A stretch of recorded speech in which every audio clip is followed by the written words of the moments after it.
todos.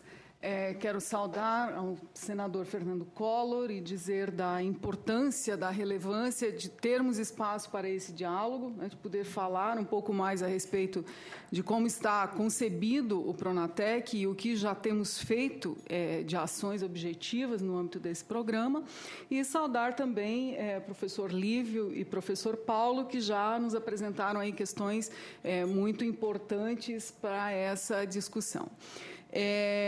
O Pronatec nasce com uma lei em 2011, portanto, já nasce com a intenção de ser algo perene.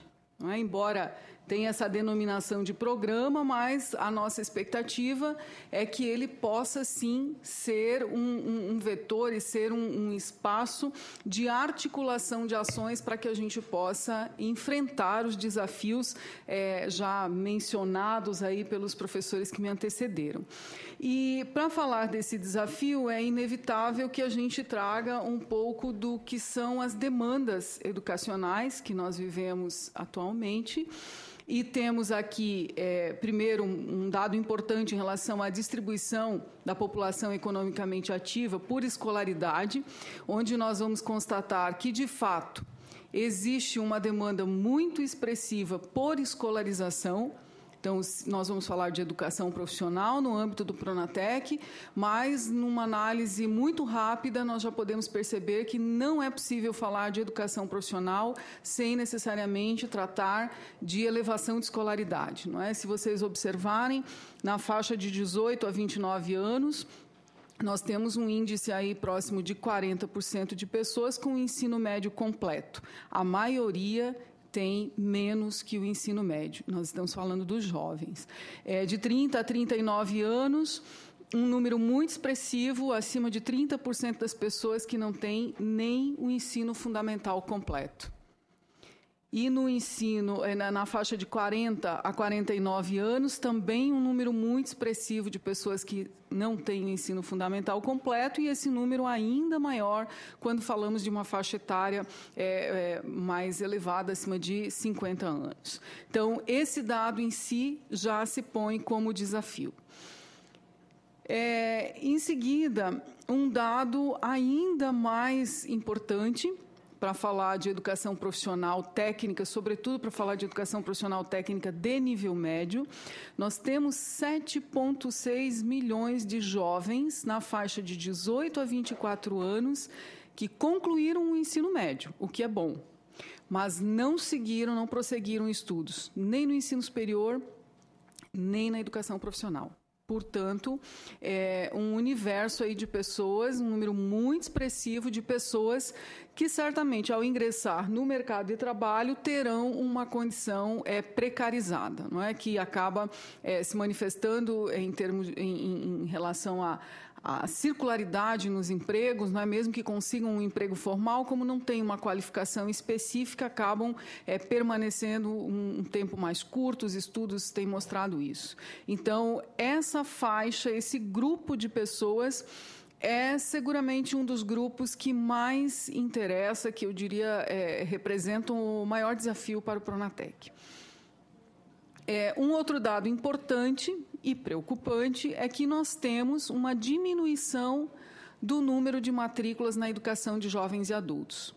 Ao mesmo tempo que vimos anteriormente um número muito expressivo de pessoas que não têm o ensino médio concluído e que não têm o ensino fundamental concluído, curioso ver que nós temos um número baixo, ou um número que vem decrescendo de matrícula na educação de jovens e adultos. E aí, quero ressaltar que no Pronatec, esse desafio tem sido posto como uma prioridade também, a possibilidade de elevação de escolaridade associada à educação profissional, tanto técnica de nível médio quanto a qualificação profissional, estão colocadas na forma dos cursos que mais adiante a gente pode identificar melhor. E aqui um dado importante, positivo, que é o crescimento nos últimos anos. Se olharmos aí esse período de 2007 a 2012, um crescimento muito expressivo na oferta, no número de matrículas em cursos técnicos, né, de 780 mil para 1.362.000 aqui em 2012. E certamente um crescimento ainda mais expressivo agora com o Pronatec. Então, esse já é um dado bastante positivo. E aí, então, as metas do Plano Nacional da Educação, que tem a previsão de triplicar as matrículas de educação profissional técnica de nível médio, preocupado, assim, com a qualidade dessa oferta, não é? Porque não bastam as vagas, tem uma preocupação aí muito significativa com qualidade. Quando nós falamos de educação profissional, qualidade é uma dimensão deveras complexa, porque um curso de educação profissional ele tem um custo mais alto, ele implica em uma organização didático-pedagógica mais elaborada, ele implica num quadro de docentes preparados para a educação profissional. Enfim, tem um conjunto de fatores aí que tornam desafiador alcançar uma oferta, além de alcançar a oferta, alcançar com qualidade. A expansão das matrículas no ensino médio integrado à educação profissional, então a oferta daquele curso que nós costumamos chamar curso técnico na forma integrada, onde o estudante tem uma matrícula única, faz ao mesmo tempo a sua formação profissional com a formação de ensino médio, do início ao final, de um período aí de 3 a 4 anos. Então, a intenção de expandir essas matrículas. Expandir as matrículas também nos institutos federais, e nós vamos ver que com a expansão da rede federal, esse é um objetivo que vem sendo perseguido com muita veemência. A expansão da oferta de educação profissional técnica de nível médio nas redes públicas estaduais, e nós vamos observar que no Pronatec também há um investimento específico no fortalecimento dessas redes. E a expansão da oferta de educação profissional técnica de nível médio à distância, para a qual também há uma ação no Pronatec. E ainda a oferta de, no mínimo, 25% das matrículas de educação profissional, de educação de jovens e adultos, articulada à educação profissional, justamente para que a gente tenha, diante da oportunidade de retorno à escola, que a gente possa também oferecer a qualificação, a preparação para o trabalho, de maneira que quando esse jovem e esse adulto, que tem um histórico de interrupção da sua escolarização, quando ele retorne, ele possa ter uma condição, de fato, diferenciada ao concluir o curso. E a integração da educação de jovens e adultos, inclusive na educação à distância, para que a gente consiga alcançar mais pessoas Brasil afora, já que nós temos, em alguns cantos desse país, aí uma dificuldade maior de alcance das pessoas. E fomentar programas de educação de jovens e adultos tanto para a população urbana quanto para a população do campo, né? Nós temos observado que, além de já ter o desafio de ter que oferecer um número expressivo de vagas, para alguns públicos o desafio aumenta por conta de localização geográfica, por conta das características, das peculiaridades do contexto em que essas populações vivem. Então, no campo, populações tradicionais, indígenas, quilombolas, o próprio agricultor familiar é para nós um desafio, e no âmbito do Pronatec ele está destacado como público prioritário. E ainda a expansão da oferta de matrículas gratuitas também nas instituições privadas. Aí a resposta com o chamado SISUTEC, que é o Sistema de Seleção Unificada, a exemplo do que se faz para o ensino superior, o SISU, implantado desde o ano passado, viabilizando a participação das instituições privadas com a oferta de vagas gratuitas. Todas essas ações, vocês vão observar, elas estão, de certa forma, no escopo do Pronatec, que tem como principal objetivo a expansão da oferta de cursos técnicos de nível médio e de cursos de formação inicial e continuada. Então, observem que nós temos, como resposta a esses desafios, 5 ações: a expansão da rede federal, o Brasil profissionalizado, que diz respeito às redes estaduais, é um investimento do governo federal nas redes estaduais, o acordo de gratuidade do Sistema S, que implica o atendimento com vagas gratuitas utilizando da renda líquida do Sistema S, A Bolsa Formação, que é uma ação diferenciada, que nasce com a lei do Pronatec, e o ETEC, que é a rede de educação profissional à distância, a possibilidade de oferta de cursos à distância. Então, esse é o conjunto de iniciativas do Pronatec, que tem como propósito alcançar prioritariamente esse conjunto de públicos, de grupos sociais, então, tanto o estudante que está no ensino médio, quanto o egresso do ensino médio, né? O professor Paulo falava da importância de termos a oferta do curso técnico concomitante ao ensino médio. Essa oferta está contemplada no Pronatec, no conjunto de ações do Pronatec. O atendimento aos trabalhadores no sentido mais amplo possível, mas aí com alguns destaques para os agricultores familiares, silvicultores, aquicultores, extrativistas e pescadores. Beneficiários de programas federais de transferência de renda, e aí vocês vão observar que nós temos uma participação importantíssima do Ministério do Desenvolvimento Social no âmbito do Plano Brasil Sem Miséria, com uma resposta muito significativa em termos de encaminhamento de pessoas para as vagas. Pessoas com deficiência, que se põem como um desafio transversal. Nós temos um atendimento prioritário, uma pessoa com deficiência, onde ela chegar numa vaga do Pronatec, ela terá atendimento preferencial, não se trata nem de reserva de vagas, ela chega e ela terá a sua matrícula feita prioritariamente. Os beneficiários do seguro-desemprego, aí com um propósito bem específico, não é, para aquelas pessoas que são reincidentes na solicitação do benefício, atualmente pela segunda vez. Então, a partir da segunda vez que o cidadão pede o benefício, ele será encaminhado para um curso de formação inicial e continuada, na perspectiva de oferecer uma condição para que ele mude a sua relação com o mundo do trabalho e possa sair da condição de precarização de emprego, não é? Os povos indígenas, as comunidades quilombolas e outras tradicionais, adolescentes e jovens em cumprimento de medidas socioeducativas, então algo bem pontual, mas que se põe como um desafio imenso, e outros públicos prioritários que se associam à Bolsa Formação, especificamente a essa ação do Pronatec Bolsa Formação. Então, vocês vão observar que, com esses cursos técnicos e com a oferta de cursos técnicos e ofertas de cursos FIC, espera-se atender até o final desse ano 8 milhões de brasileiros. Espera-se oferecer 8 milhões de vagas. Os cursos técnicos, eles podem ser tanto na forma integrada, como eu citei antes, que é aquele curso que o jovenzinho, o menino faz ao mesmo tempo, enquanto ele está fazendo o ensino médio na mesma escola. O ensino técnico concomitante, que é aquele que ele estuda num turno em uma escola de ensino médio e em outro turno numa escola de educação profissional. E o subsequente, que é, então, para aquele que já concluiu o seu ensino médio.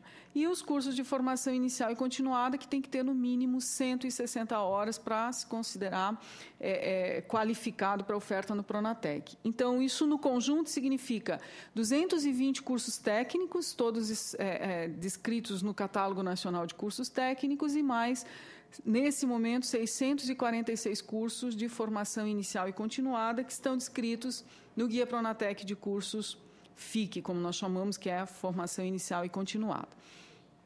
Aqui o quadro de metas em cinza clarinho e de matrículas, de fato, executadas desde a implantação do programa em 2011.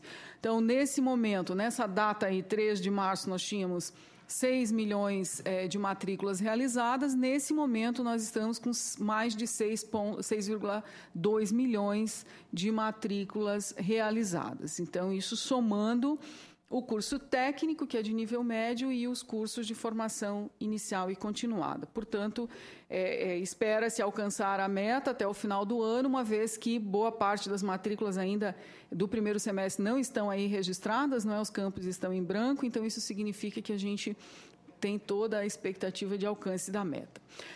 A ação que nós denominamos Bolsa Formação, ela tem um desenho muito particular, inusitado, original, se a gente considerar o histórico da educação profissional.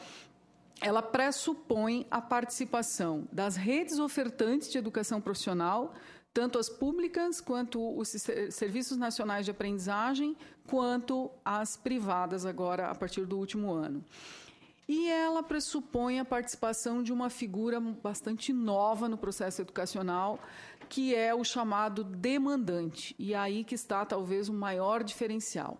Nosso entendimento é de que o demandante, que pode ser um ministério ou uma secretaria estadual de educação, ele tem o papel de identificar as demandas, de mobilizar os potenciais beneficiários e realizar o processo de seleção e de pré-matrícula. Portanto, tem aí um desenho que exige a articulação entre os diferentes agentes participantes do processo. Então, nós vamos ter um Ministério do Desenvolvimento Social, por exemplo, com o papel de mobilizar o público que está no CAD único para que essas pessoas cheguem aos cursos, ocupem as vagas da chamada Bolsa Formação.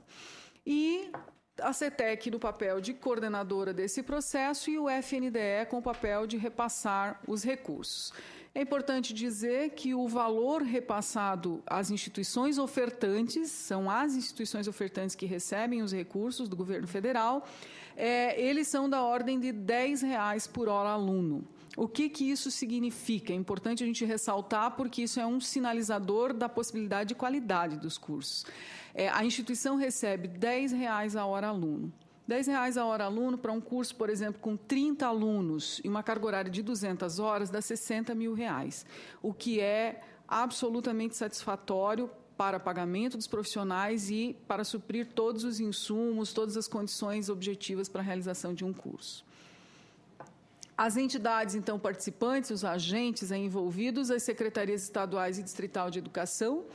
Nesse momento, nós já temos 15 ministérios, tem mais 2 que estão em processo de articulação, o Ministério do Meio Ambiente e o MAPA, que iniciaram a conversa agora, nesses últimos meses. E, então, esses 15 ministérios, ou 17 em breve, têm esse papel de dialogar com os ofertantes, que são Rede Federal de Educação Profissional e Tecnológica, redes estaduais, municipais, que são poucos casos no Brasil, mas tem algumas e bastante importantes, Senai, Senac, Senar, Senat e as instituições privadas. A forma de ingresso a esses cursos no Pronatec, ela tanto acontece via o próprio ofertante, que faz os seus processos seletivos específicos. No caso da Bolsa Formação, é o demandante, então é o próprio Ministério, digamos, o Ministério da Cultura. Ele define as suas demandas e ele cria uma estrutura para que se faça o encaminhamento das pessoas aos cursos. Então, ele próprio que tem a responsabilidade de fazer o processo seletivo. No caso específico dos cursos para egressos no ensino médio, o processo de seleção unificada, que parte do entendimento de valorização do Enem. Então, uma primeira etapa do processo é voltada ao atendimento de quem fez o Enem e, num segundo momento, para as vagas remanescentes, então, a ocupação feita por qualquer estudante que tenha concluído o ensino médio, sem necessariamente ter feito o Enem. E para os cursos FIC, quando é uma oferta específica da instituição, ela própria faz o processo seletivo e, no caso da Bolsa Formação, o acesso feito por encaminhamento dos chamados demandantes. E ainda a possibilidade de inscrição online para a ocupação das vagas remanescentes. Então, hoje, nós temos sempre disponível na página do Pronatec, cujo endereço aparece lá no final, um conjunto de vagas que são as vagas remanescentes de cada oferta, o que possibilita o acesso de toda e qualquer pessoa, independente daí da sua escolaridade ou do seu perfil. Ela, lógico, tem que ter uma escolaridade de acordo com o curso que está sendo oferecido, mas não é uma escolaridade padrão, conforme os seus interesses e a sua condição de acompanhar um curso. Aqui, para se ter uma visão da participação das instituições, especificamente nessa ação, a Bolsa Formação, uma participação expressiva de Senai, de Senac, que tem uma capacidade instalada bastante robusta e que, portanto, conseguem um alcance maior, e as redes públicas, a federal com cerca de 15%, redes estaduais com cerca de 5% na oferta de cursos. E na atuação dos demandantes, um destaque para o MDS, que tinha inicialmente a meta de 1 milhão de vagas e já alcançou essa meta agora no mês passado. e inclusive alargou essa meta para 1.300.000 e que tem feito um trabalho muito importante com a participação dos centros de referência da assistência social lá no município, lá em cada localidade, fazendo inclusive a busca ativa, indo ao encontro das pessoas e, por isso, um resultado muito positivo. Os cursos mais procurados, aqui nós temos um destaque para os cursos de segurança do trabalho, informática, logística e enfermagem.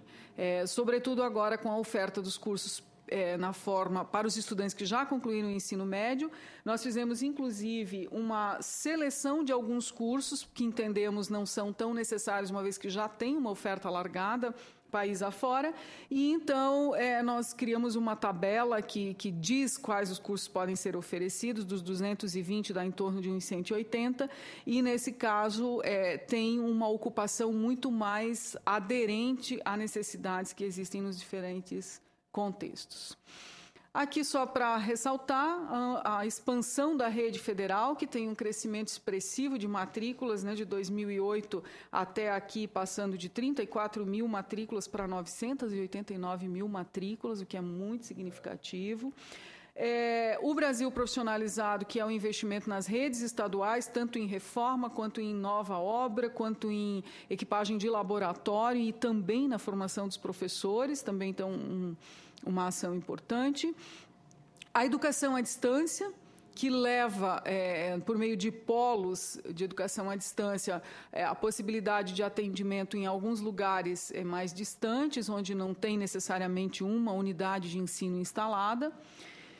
E aqui, para destacar a nossa preocupação com a qualidade, já que os números estão relativamente bem resolvidos, como a gente mostrou, nós temos conseguido, seguramente por conta dessa parceria com os ministérios e com as secretarias de educação, temos conseguido muito êxito na ocupação, na oferta e na ocupação das vagas. Então, ficam aí, ou estão aí na nossa pauta, na nossa agenda atualmente, os desafios que dizem respeito a elaboração de um mapa da educação profissional, no sentido de poder identificar o que, de fato, nós temos de oferta Brasil afora, a aderência dessa oferta às demandas e para que a gente possa, então, ter critérios mais assertivos na definição da oferta pelas instituições. Temos uma parceria com o INEP para desenvolvendo o sistema de avaliação dos cursos técnicos, a exemplo do que já se faz na educação superior. Nós não temos ainda, salvo alguma experiência pontual das instituições, não temos ainda um sistema nacional de avaliação da educação profissional e esperamos tê-lo em breve. E uma parceria com o IPEA para avaliação de egressos de cursos técnicos e de formação inicial e continuada. E aqui cabe também destacar uma ação muito importante em parceria com o Ministério do Trabalho e Emprego, que é a articulação, a integração entre o Sistema Mais Emprego e o nosso Sistema Nacional de Informações da Educação Profissional. No próximo mês, ou em junho, mais tardar, talvez, nós teremos todo aquele estudante que sai de um curso do Pronatec, ele tem os seus dados automaticamente disponibilizados no Sistema Mais Emprego, o que faz com que tanto ele quanto o empregador possam enxergar as possibilidades de trabalho, de inserção profissional. Aqui um destaque para duas ferramentas importantes, sobretudo na perspectiva de controle social, a criação do Conselho Deliberativo de Qualificação e Formação Profissional, já instalado no ano passado, e o Fórum Nacional de Apoio à Formação e Qualificação Profissional, também já instalado no ano passado, com a expectativa de criação de fóruns em âmbito estadual com o propósito de articular as políticas de educação profissional e tecnológica. Informações adicionais, nós temos algumas informações disponíveis na página e um destaque aqui para o Sistema Nacional de Registro das Informações da Educação Profissional, por meio do qual, inclusive, é feita a gestão da Bolsa Formação. Então, todo o registro hoje de um estudante matriculado no Pronatec é feito mediante registro de CPF nesse Sistema Nacional de Informações. Então, isso faz com que a gente tenha um controle, uma possibilidade de monitoramento e de acompanhamento das ações de forma muito imediata. Então, quero agradecer essa oportunidade de participação e ressaltar que, de fato, se fosse para resumir, nós diríamos que o grande desafio é a aderência, buscar e consolidar a aderência entre as ofertas e as demandas, né? Nós vimos que as instituições têm conseguido dar um passo adiante, fazer ofertas, inclusive, extraordinárias, considerando a sua capacidade instalada, mas fica o desafio de ter, por exemplo, um Ministério do Desenvolvimento da Indústria e Comércio sinalizando, indicando quais são as suas demandas no âmbito do Plano Brasil Maior. Um Ministério da Cultura dizendo das suas demandas no âmbito das suas políticas, dos seus programas. Um Ministério da Pesca e da Agricultura falando das suas políticas específicas e pontuando, anotando que cursos, para que público é preciso oferecer educação profissional e assim por diante. Então, acreditamos que essa articulação, essa integração entre esses diferentes agentes é o que possibilita a articulação das políticas, é o que possibilita uma ação mais perene na educação profissional e tecnológica. Muito obrigada. Muito obrigado, a doutora Nilva.